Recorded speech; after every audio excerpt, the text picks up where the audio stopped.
तो हमें आपसे एक बात कहनी थी कि वाल्मीकि के यहाँ प्रकट हुए नारद और वाल्मीकि से कहने लगे राम कथा कर दो, राम कथा लिख दो, राम जी का चरित्र लिख दो। अब रामचरित्र ऐसा है कि उनके गुणों को सुनकर दुख भाग जाता है।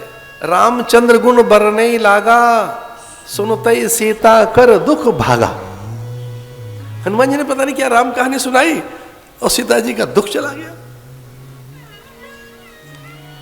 आप चकित होंगे सुनकर, पहली राम कथा स्वयं भगवान ने सुनी अपने बच्चों के मुख से। पहले आचार्य कौन है, पहले कौन है वक्ता राम कथा के? लवकुश। भाई लवकुश ने सुनाई ना कथा। अब लवकुश राम कथा सुनाने गए राम जी को। अब राम इतने मुग्ध हो गए, आप वाल्मीकि रामायण में पढ़कर देखें कि राम अपने सिंहासन पर बैठे थे। राम जी राम कथा सुनकर वो सिंहासन से उठे और खड़े हो गए। राम कथा में इतना रस आया कि अपने बच्चों के पास आकर बैठ गए, सुध बुध खोकर श्रोताओं में आकर बैठ गए। और किसी को यह पता नहीं लगा कि राम का सिंहासन खाली है। जब कथा संपन्न हुई तो पता लगा राम जी कहां गए, तो राम तो श्रोताओं में बैठे हुए हैं। और राम ने पहली बार कोई बात कही पूरी जनपद में, पूरे प्रतिनिधियों में, पूरे मंत्रियों में पहली बार राम को सकाम देखा। राम जो निष्काम है, जो आप्तकाम है, पूर्ण काम है, अभिराम है, लोकाभिरामम रणरंग धीरम।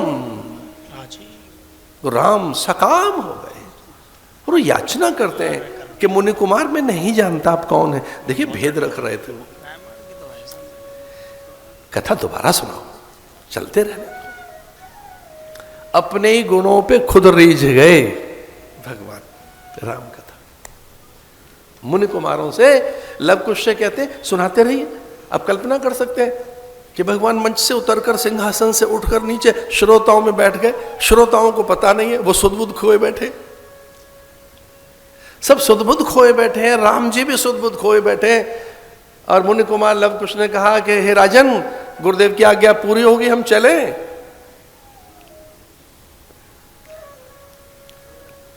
सकुचाए राम।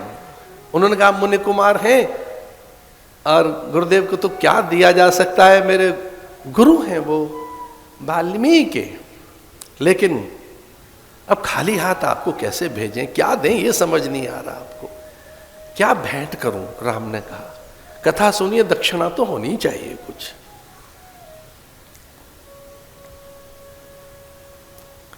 कितनी बड़ी बात कही लवकुश ने। उन्होंने कहा आप हमारे आश्रम में पधारिए, हमारी गुरुदेव को बहुत अच्छा लगेगा और हमारा विश्वास है कि मां हमारी अत्यंत हर्षित होगी, हमारी मां अत्यंत हर्षित होगी, मां हमारी आपको देखकर हर्षित होगी।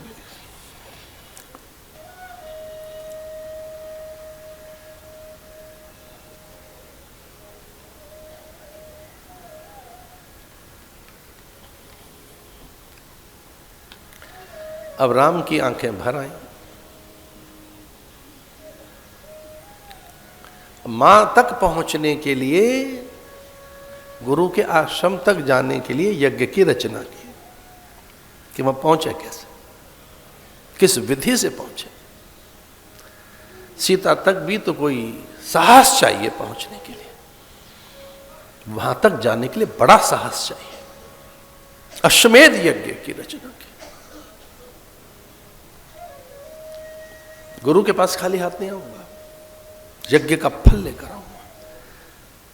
यह है आदि कवये मुह्यन्ते यत सूर्य। आदि कवये हम निवेदन कर रहे थे कि ब्रह्मा जी तो आ गए वाल्मीकि बनकर, और ये हनुमान जी में कौन आ गए? महादेव। अब ये तीनों देवता इकट्ठे हो गए त्रेता में। हनुमान जी में आ गए महादेव, वाल्मीकि में आ गए ब्रह्मा जी, और ये व्यास भी उनके उपजीवी ही हैं। व्यास भी उन्हीं से हैं।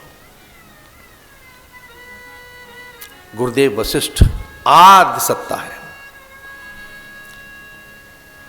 वो कारण से परे की सत्ता है, वो महाकारण है, वो ज्ञान है, गुरुरेव परब्रह्म।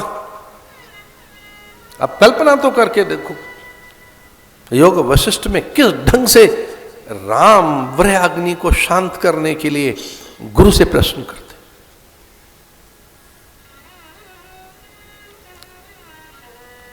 हम तो क्षमाई मांगते हुए बात कह सकते हैं कि जिसने योग वशिष्ठ नहीं पढ़ा उसको गुरु शिष्य के संबंधों का नहीं पता लग सकता कि गुरु शिष्य के संबंध क्या होते हैं।